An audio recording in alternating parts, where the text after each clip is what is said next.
साधन मई 2025 संपादकीय।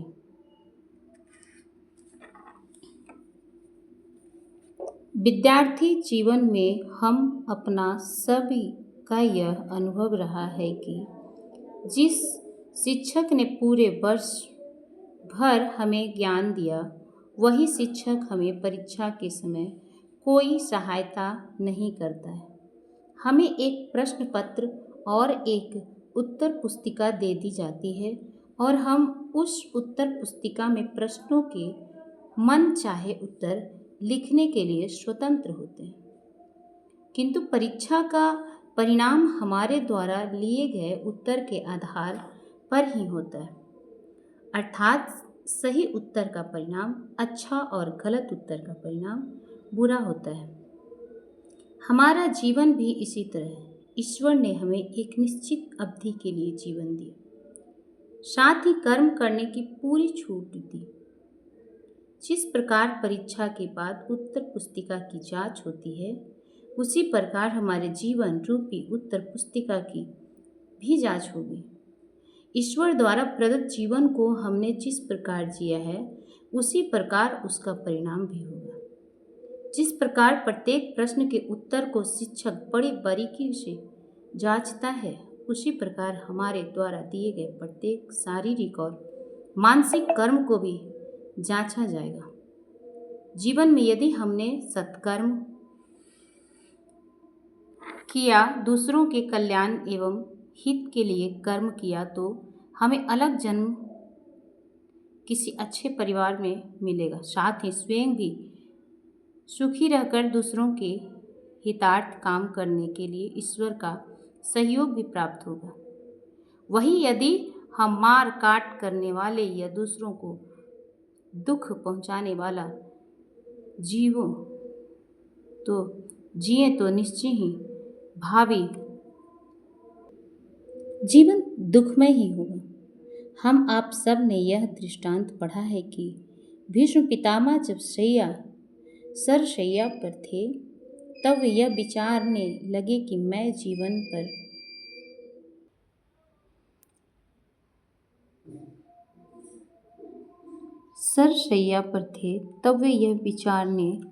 मैंने जीवन भर ऐसा कोई कर्म नहीं किया जिसके परिणाम स्वरूप नियति ने आज यह घोर कष्ट भोगने हेतु मुझे बाध्य किया है। इतने में वहाँ भगवान कृष्ण जी का आगमन हुआ और भीष्म पितामह ने अपने मन में चल रहे प्रश्न को भगवान श्री कृष्ण से पूछा। भगवान ने कहा, पितामह, आप अपने पूर्व के जन्मों के कर्मों का निरीक्षण कीजिए कि आपके किस कर्म का यह परिणाम है। भगवान कृष्ण द्वारा सामर्थ्य प्रदान करने पर पितामह ने देखा कि अनेक जन्मों पूर्व वे एक राजकुमार थे और अस्त्र शस्त्र से सुसज्जित अश्वरूढ़ होकर जा रहे थे। मार्ग में एक सर्प को देखकर अश्व विचलित हुआ तो उन्होंने अपने भाले से उसे उठाकर दूर फेंक दिया, जिससे सर्प एक कांटेदार वृक्ष पर गिरा, जिसके फलस्वरूप सर्प के समस्त शरीर में कांटे गड़ गए और वह उसी स्थिति में रहते हुए भीषण कष्ट सहते हुए कई दिन बाद मृत्यु को प्राप्त हुआ। भीष्म पितामह बोले, हे केशव, मैंने देख लिया है कि मेरे किसी कर्म का यह परिणाम है। अतः जीवन में हम जैसे कर्म करते हैं, हमें तदनुसार परिणाम भी भोगना पड़ता है।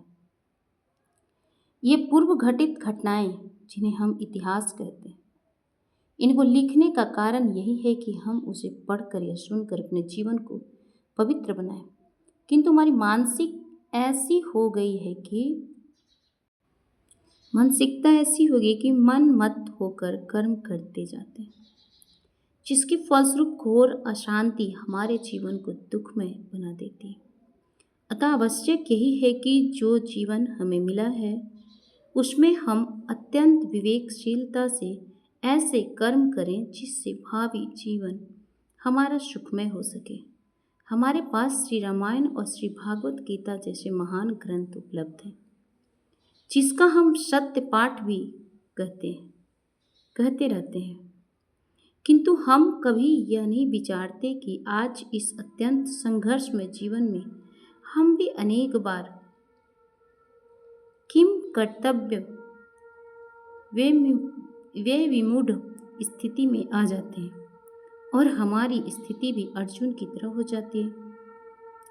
अतः यह विचारणीय है कि जो उपदेश भगवान ने अर्जुन को दिया वह हमारे लिए भी उतने ही आवश्यक है। यदि हम श्री रामायण और श्री भागवत गीता को कहानी की तरह पढ़ें तो हमें क्या लाभ होगा।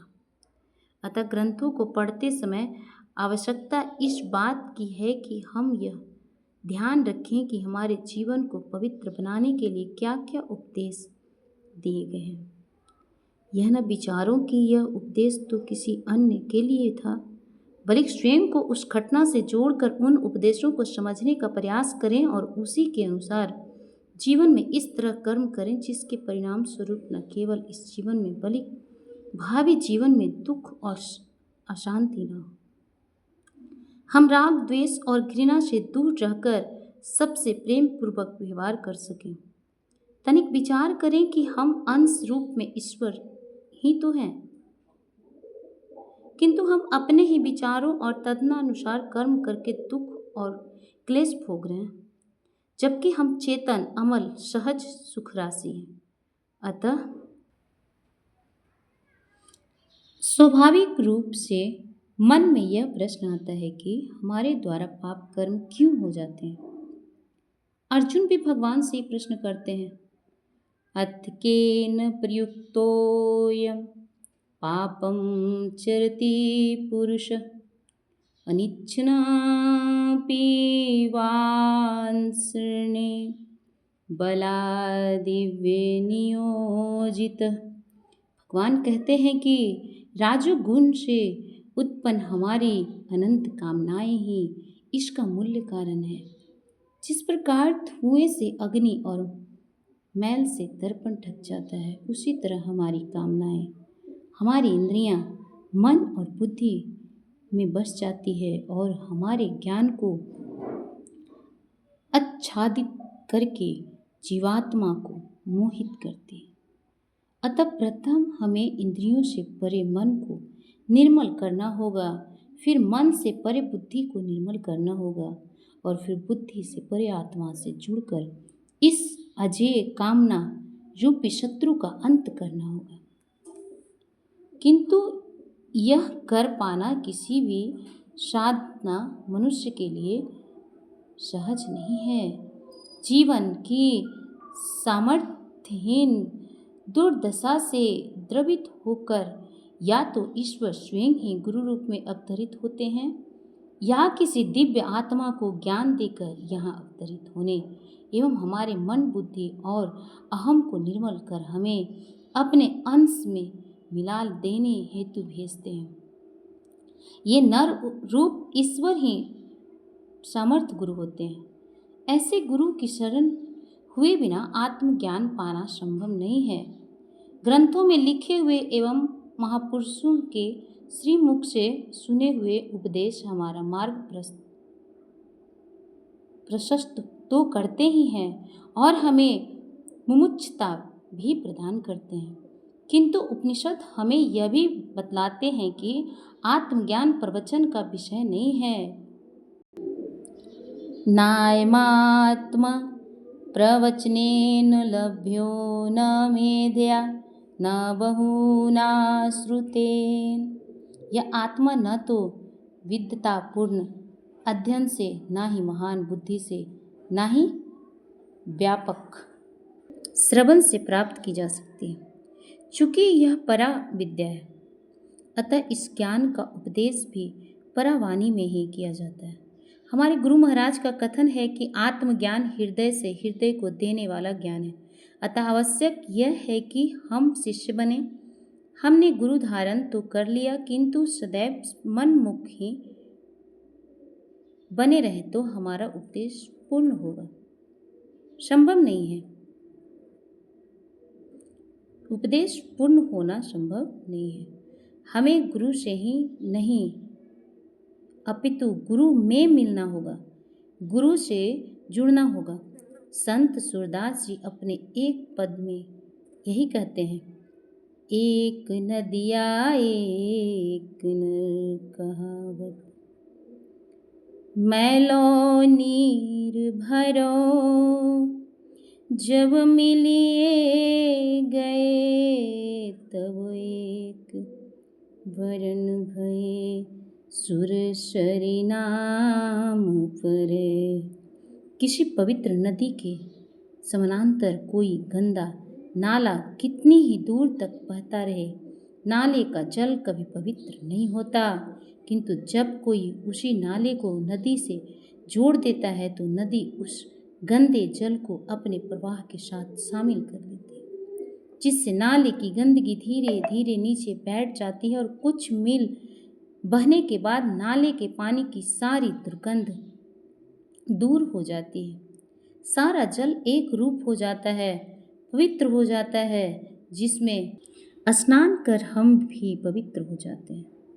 हमें भी यही करना होगा, अर्थात हमें भी इसी तरह गुरु से जुड़ना होगा। गुरु के सम्मुख होने पर गुरु हमारे मन को अपने मन से मिलाकर, हमारी बुद्धि को अपनी बुद्धि से मिलाकर और हमारे अहम को अपने अहम से में मिलाकर अपने जैसा ही पूर्ण पवित्र कर देते हैं। श्री रामचरितमानस में भगवान श्री रामचंद्र जी ने भी यही कहा है, सन्मुख होई जीव मोहि जबहि, जन्म कोटि अघनास ही तबहि। हमारे गुरु महाराज ने भी यही कहा कि केवल तुम मेरे सन्मुख बैठ जाओ, किंतु जब तुम मेरे सम्मुख बैठो तो हम दो ही रहें, अर्थात हमारे बीच संसार ना आने पावे। इसी के लिए उन्होंने हम सबके लिए एक सरल साधना दी, जिसके नित्य अभ्यास के द्वारा हमारे एवं उनके मध्य आने वाले मल विक्षेप और आवरण हटाकर हम उनके सम्मुख हो जाते हैं और जीवन का श्रेष्ठ प्राप्त कर जाते हैं। ओम शांति शांति शांति।